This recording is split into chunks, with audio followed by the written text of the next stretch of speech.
Good evening and welcome to the Channel Studios here in London with your international news around the world in 5. Belarusian opposition leader Svetlana Tikhanovskaya has said she had taken a very difficult decision to leave the country after disputing an election she claimed was rigged. Ms. Tikhanovskaya said she did it for her children, with the Lithuanian foreign minister announcing she was safe in the country. Violent clashes between police and protesters continued for the second night in Belarus. At least one person was killed in clashes with security forces, and there have been numerous reports of police brutality. Protests have continued for a third consecutive night in the Lebanese capital Beirut amid mounting anger over the devastating explosion that killed more than 200 people a week ago. Clashes broke out near the Parliament building, with demonstrators throwing fireworks and police firing tear gas. Hours earlier, the Lebanese cabinet as a whole submitted its resignation. Prime Minister Hassan Diab blamed the blast on years of endemic corruption, but avoided taking responsibility. Hong Kong's Apple daily newspaper has vowed to fight on after the arrest of owner Jimmy Lai under the controversial security law imposed by Beijing. In extraordinary scenes streamed by the paper on Monday, Mr. Lai was led handcuffed through his newsroom as nearly 200 police officers raided the building. The pro-democracy activist was among 10 people arrested on charges including colluding with foreign forces. Mr. Lai is the highest profile detainee under use of the new legislation so far. The Russian President Vladimir Putin has announced a locally developed vaccine for COVID-19 has been given regulatory approval after less than 2 months of testing on humans. Mr.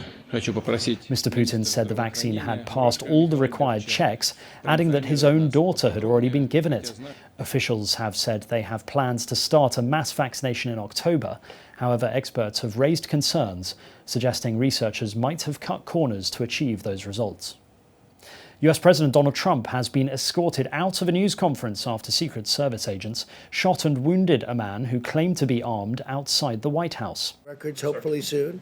Excuse me? A Secret Service agent walked on stage as Mr. Trump was speaking and led him away.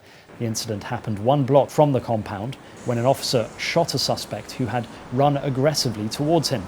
The president returned minutes later to say the situation was under control. People on the island of Mauritius are taking part in a major campaign to clean up the oil spill that threatens to cause an ecological catastrophe, including cutting off their own hair to soak up the oil.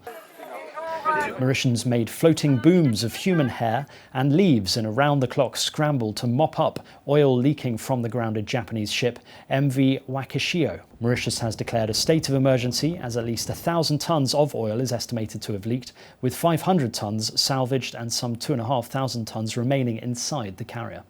Bolivia's government has called in the military after violence broke out involving protesters who are angry about elections being delayed.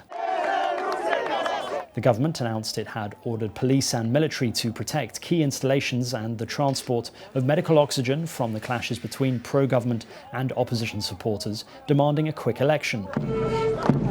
Tensions remain high in the country as Bolivia heads for a key presidential election on October the 18th, delayed from the original date of September the 6th due to coronavirus concerns.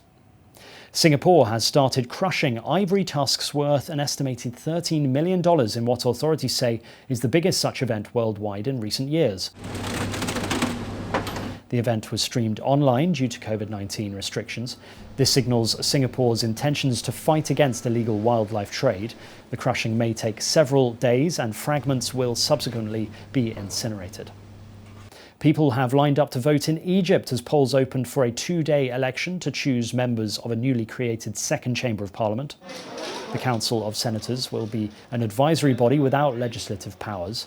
It will include 200 publicly elected members and 100 appointed by the president. The poll results are expected to be announced on August the 19th.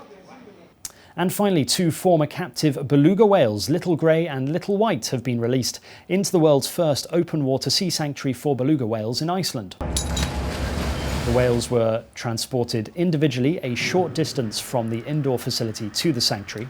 After their arrival from an aquarium in China last year, the beluga whales were trained in an indoor pool to adapt to their new life and will spend time in a bayside care pool before being released into the wider bay. And that's your international news around the world in 5. Now back to the Channel studios in Lagos.